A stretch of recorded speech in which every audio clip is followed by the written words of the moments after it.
Nangailangan ng Department of Transportation ng 5 bilyong pondo o 5 bilyong pisong pondo para palawakin at gawing mas ligtas ang bike lane network sa buong bansa.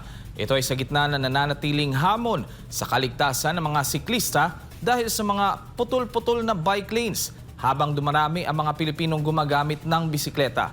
Si Jason Rubico magbabalita.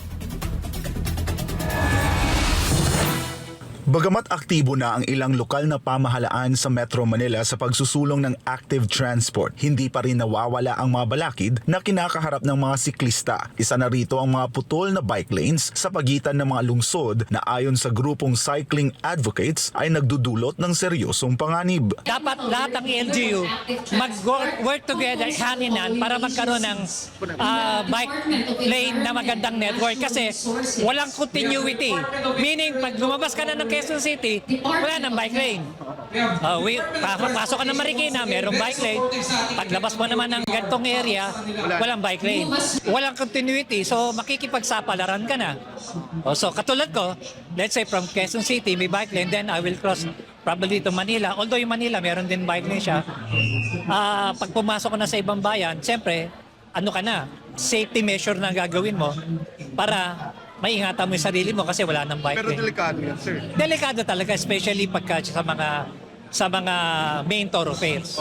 Aminado ang Department of Transportation na may mga lugar pa sa bansa na kulang o hindi pa kumpleto ang bike lanes. Giit ng Active Transport Project Office ng DOTR na nanatiling pangunahing hamon ang kakulangan sa pondo. The primary challenge really is the lack of funding kasi hindi certain yung allocation for active transport. So every year we request from the legislative branch of the government for us to be provided funding.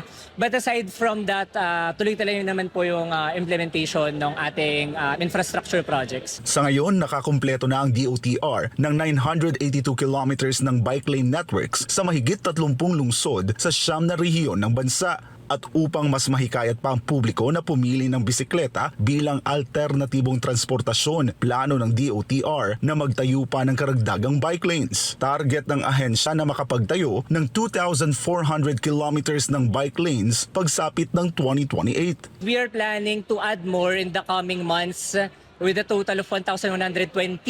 No, and meron din po tayong mga paparating pang projects. Hopefully, ang target po namin sana ay 1,200 by the end of 2026. For the next 2 years, we are targeting 5 billion pesos, around total of 500 kilometers po in 2 years. Samantalang tong Biyernes, ipinagdiwang sa Quezon City ang National Bike Day na dinaluhan ng iba't ibang cycling advocate groups, local government units at bike enthusiasts. Layo ng 3 araw na selebrasyon na mas mapalakas pa ang advokasya para sa active transport sa bansa. Para sa Diyos at sa Pilipinas kong mahal, ako si Jason Rubrico, SMNI News.